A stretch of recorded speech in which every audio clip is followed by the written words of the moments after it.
Mayam pumpumagpu nganba Khuman na anawba video magaloinana amukka hana taram okseri mayam ngasidi isagi iramdam oriba Manipur gi factsing asi oina nainarasi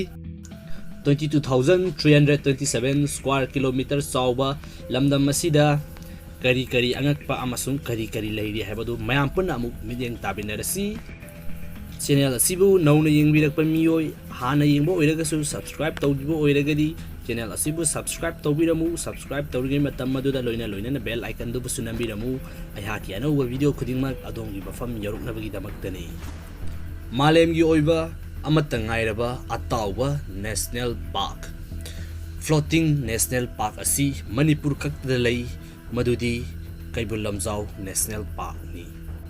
mafam asida fangliba sing asi Angakpa ngaktani masida leiriba yamna maru oiriba jiba sangai haiba saji makal asi malemgi mafam amatada fangdei masina maram oiduna national park asibu hena maming chathalibani amasung tourist kayana masigi damakta arapal lamdam kyadagi yengba laglibani ani suba pek asidi Manipur haiba lamdam asi mamangai da Manipur haina thondringai da kanglai park natraga maitei lebak haina kaurami 1956 ki mamang dadi Manipur haiba lamdam asi union territory ama oirami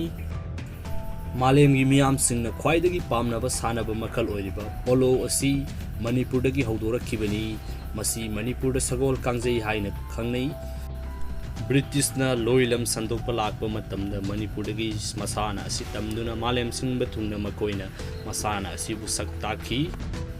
Manipur gi khwaidagi wangba ching asi Mount Tempuni masigi ching asi gi maming atopa Mount Iso haina su khangnei ching asi gi awangbana 2,994 meter above sea level ni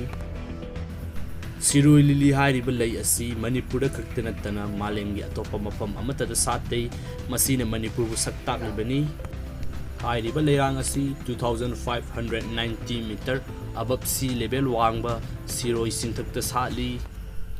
mathang asidi Manipur hairiba lam asi helum amasung handicraft na masagi nat amasung culture bu saktak jaba lamdam amani masina state asigi economy dasu achauba mating ama oiribani second world war gi matamda Manipur hariba lamdam asisu achauba thodang ama laukhiba lamdam ni Indian army amasung Japanese force ani gi marakta akan malantheng na khiba lamdam aduni Manipur haribasi Manipur hariba lam asi mamangai matamdari Assam gi saruk khara amasung Myanmar gi saruk khara yautuna yamna chawba lam ama oiduna lerami mayam video asi kamdo bibage video asi nungai biragadi like button adu nambiramu loina na video asi share tawba kaubiganu subscribe tawbiramu ai haki channel bu masigumba video asi makha tana pambiri natraga pambide haibadu comment section da haibiramu madugi matung inna ayakna anauba video semjarakani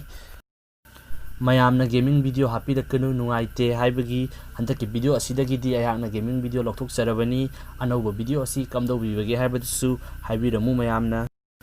ngasigi oinadi kainanaba yathang nijari nganba Khuman na kanglai pakna yaifare